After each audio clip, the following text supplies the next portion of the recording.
बिहार चुनाव के नतीजे के बाद भीम आर्मी चीफ चंद्रशेखर आजाद का पहला बड़ा बयान सामने आया है और इस बयान में उन्होंने लोकतंत्र, धनतंत्र और चुनाव सिस्टम पर कई गंभीर सवाल उठाए हैं। उन्होंने साफ कहा है कि आज के वक्त में लोकतंत्र दरअसल धनतंत्र के बिना चल ही नहीं सकता।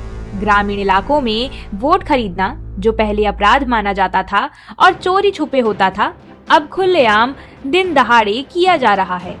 चंद्रशेखर ने आरोप लगाया है कि चुनाव से ठीक पहले 10-20 हजार रुपए बीमा पॉलिसियों और नई योजनाओं के नाम पर पैसा बांटा गया, जिसका सीधा असर चुनाव परिणामों पर पड़ा है।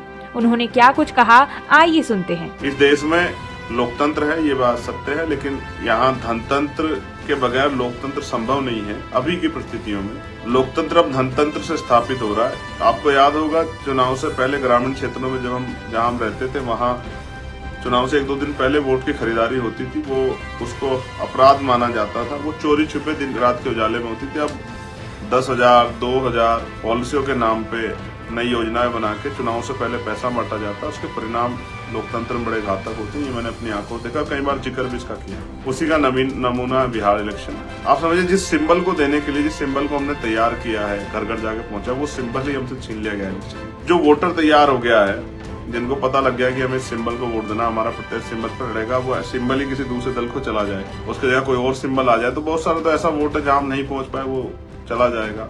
सिंबल ही चला गया, तो एक बड़ा झटका था, लेकिन कोई बात। इसके बाद चंद्रशेखर आजाद ने दिल्ली बम धमाके पर भी प्रतिक्रिया दी और कहा कि कोई भी राष्ट्रभक्त ऐसे अपराध पर चुप नहीं बैठ सकता। उन्होंने कहा, राष्ट्रभक्ति सिर्फ भारत माता की जय बोलने से नहीं होती। गरीबी, बेरोजगारी, महंगाई और सामाजिक अन्याय के खिलाफ लड़ना भी राष्ट्रभक्ति है। चंद्रशेखर का यह बयान स्पष्ट संकेत देता है कि चुनाव हारने के बाद भी उनकी लड़ाई खत्म नहीं हुई है, बल्कि वो इसे नए संघर्ष की शुरुआत मानकर आगे बढ़ने की तैयारी में है।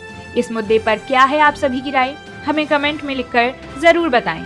साथ ही दुनिया भर की खबरों को सुनने के लिए सब्सक्राइब करें हमारा चैनल।